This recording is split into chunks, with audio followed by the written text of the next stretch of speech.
বিসমিল্লাহির রহমানির রহিম। আসসালামু আলাইকুম রহমতুল্লাহ। সুপ্রিয় এসএসসি শিক্ষার্থীরা, আশা করি তোমরা আল্লাহর অশেষ রহমতে অনেক অনেক ভালো আছো। আজকে আমরা আলোচনা করব বরিশাল বোর্ড 2023-এ ত্রিকোণমিতি অধ্যায় থেকে দুইটি সৃজনশীল প্রশ্ন এসেছিল। একটি ছিল প্রশ্নের ক্রম অনুযায়ী 7 নম্বরে, আর একটি ছিল প্রশ্নের ক্রম অনুযায়ী 8 নম্বরে। তো আমরা 7 নম্বর প্রশ্নটি সমাধান করে দিয়েছি। আজকে আমরা সমাধান করব 8 নম্বর প্রশ্নটি। ঠিক আছে? তো এই প্রশ্নটি তোমরা যারা 2025-এ পরীক্ষা দিবা, তোমাদের জন্য খুবই গুরুত্বপূর্ণ একটি প্রশ্ন। তো তোমরা অবশ্যই প্রশ্নটি একটু দেখে নাও। তো এখানে দেওয়া আছে উদ্দীপকে যে m equal cot theta, n equal cos theta. ঠিক আছে? কস থিটা, যেখানে থিটা সূক্ষ্মকোণ। আবার এখানে বলা আছে a হচ্ছে 0-এর চাইতে বড়। তো ক নম্বরে বলা আছে যে cos a ইকুয়াল 1/3 হলে cot a এর মান নির্ণয় করো। ঠিক আছে? তো আমরা যদি একটু দেখি যে দেওয়া আছে হলো cos a ইকুয়াল 1/3। তাহলে আমরা এখন উভয় পক্ষে হচ্ছে বর্গ করেছি। তাহলে cos কে বর্গ করলে স্কয়ারে, আর 1/3 কে বর্গ করলে 1 কে বর্গ করলে 1 হয়, 3 কে বর্গ করলে 9 হয়। cos স্কয়ারে সমান লিখতে পারি 1 মাইনাস সাইন স্কয়ারে, আর ডান পাশে আছে 1/9। আমরা হচ্ছে এই যে 1 যে আছে বাম পক্ষে, এই 1টা আমরা ডান পক্ষে নিয়ে গিয়েছি। তাহলে মাইনাস সাইন স্কয়ার ইকুয়াল 1/9, এই পাশে প্লাস ও পাশে যায় মাইনাস। এখন এখানে যে সাইন স্কয়ারের সামনে মাইনাস আছে, এই মাইনাসটা বাদ দেওয়ার জন্য আমরা হচ্ছে উভয় পক্ষে -1 দ্বারা গুণ করব। এখানে -1 দ্বারা গুণ করলে হবে মাইনাসে মাইনাসে প্লাস সাইন স্কয়ারে, -1 কে 1 দ্বারা গুণ করলে মাইনাসে মাইনাসে +1, আর 1/9 কে -1 দ্বারা গুণ করলে হবে -1/9। এখন আমরা এখানে লসাগু নির্ণয় করেছি। 1টার নিচে কিছু নাই, মানে 1 আছে, এটাকে ভগ্নাংশ, এবং 1/9 এটা একটা ভগ্নাংশ। ভগ্নাংশ চিন্তা করে 1 আর 9 এর লসাগু 9। তো 9 কে এই ভগ্নাংশের হর 1 দ্বারা ভাগ করলে 9 হয়, সেই 9 দ্বারা লব 1 কে গুণ করলে 9। এরপর এই ভগ্নাংশের হর হচ্ছে 9, সেই 9 দ্বারা লসাগু 9 কে ভাগ করলে 1, 1 দ্বারা লব 1 কে গুণ করলে 1। তাহলে 9 থেকে 1 বাদ দিলে 8, আর নিচে আছে 9। তাহলে আমরা সাইন স্কয়ার এর সমান পাইলাম 8/9 সাইন স্কয়ার। এই পাশের স্কয়ারটা ওই পাশে যায় রুট হবে, তাহলে রুট 8/9। তো এখন তাহলে রুট 8 কে আমরা লিখতে পারি হচ্ছে 2√2, আর 9 এর উপর রুট করলে হয় হচ্ছে 3। ঠিক আছে? তাহলে কট এ ইকুয়াল, আমরা আমাদের হচ্ছে কট এ এর মান নির্ণয় করতে বলা হয়েছে, যে কট এ এর মান নির্ণয় করো। তো কট এর সমান আমরা আসলে কি লিখতে পারি? কট সমান আমরা জানি কজ এ ভাগ সাইন এ। তাহলে কজের মান হচ্ছে আমাদেরকে প্রশ্নেই দেওয়া আছে 1/3, আর সাইনের মান আমরা বের করলাম হচ্ছে 2√2/3। তো আমরা এটা ভাগ আকারে আছে, গুণন আকারে লিখলাম 1/3। তাহলে গুণন আকারে লিখলে নিচে 3 উপরে যাবে, আর 2√2 আসবে নিচে।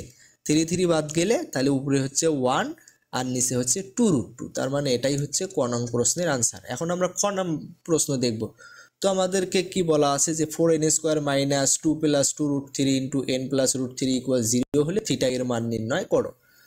তো দেওয়া আছে m equal cot theta, n equal cos theta আমরা লিখেছি। তো যেটা আমাদেরকে দেওয়া ছিল যে 4n² minus 2 plus 2√3 into n plus √3 equal 0, এটা লিখেছি। তো n এর মান হচ্ছে কস থিটা, সেটা লিখেছি। যেহেতু n² আছে তাহলে হবে কস স্কোয়ার থিটা। এরপরে মাইনাস 2 প্লাস 2√3 যেটা ছিল সেটাই লিখেছি। n এর মান আবার কস থিটা প্লাস √3 ইকুয়াল 0। এখন এই যে 4 কস স্কোয়ার থিটা, এটা যেমন আছে তেমনই রাখলাম। এখন এই যে কস থিটা, এই কস থিটা হচ্ছে 2-র সাথেও গুণন আকারে আছে, 2√3-র সাথেও গুণন আকারে থাকে। এই ব্র্যাকেটের ভিতরে যেটা আছে সেটার সাথে গুণন আকারে আছে। যেহেতু মাইনাস আছে এখানে ব্র্যাকেটের সামনে, এবং ব্র্যাকেটটা আমরা যদি তুলে দেই তাহলে চিহ্নের পরিবর্তন হবে। তাহলে cos থিটা দ্বারা 2 কে যদি গুণ করি তাহলে হবে -2 cos থিটা। আবার এখানে প্লাসে মাইনাসে মাইনাস 2√3 কে cos থিটা দ্বারা গুণ করলে 2√3 cos থিটা, আর এখানে হচ্ছে প্লাস √3 ইকুয়াল 0। এখন আমরা হচ্ছে এই দুটার থেকে আমরা কমন নিয়েছি হলো 2 cos theta. 2 cos theta common নিলে এটাকে 2 cos থিটা দ্বারা ভাগ করলে এখানে আরো 2 cos থিটা থাকে, আর এটাকে ভাগ করলে থাকে হচ্ছে -1। আবার সেম ভাবে এই দুটার ভিতর থেকে আমরা হচ্ছে -√3 কমন নিয়েছি। তো -√3 কমন নিলে এখানে থাকে হচ্ছে 2 cos থিটা, আর এখানে প্লাস মাইনাসে -1 থাকে ইকুয়াল 0। তো এখন হচ্ছে তাহলে এখানেও 2 cos থিটা -1, এখানেও 2 cos থিটা -1, দুটার থেকে একটা নিয়েছি, আর এখানে হচ্ছে -√3 আমরা সেটা লিখেছি ইকুয়াল 0। তাহলে যেহেতু এই দুটাই ইকুয়াল 0, তো আমরা এটা সমান 2 cos থিটা -1 ইকুয়াল 0 লিখতে পারবো, 2 cos থিটা -√3 ইকুয়াল 0 লিখতে পারবো। তো আমরা সেভাবে লিখেছি।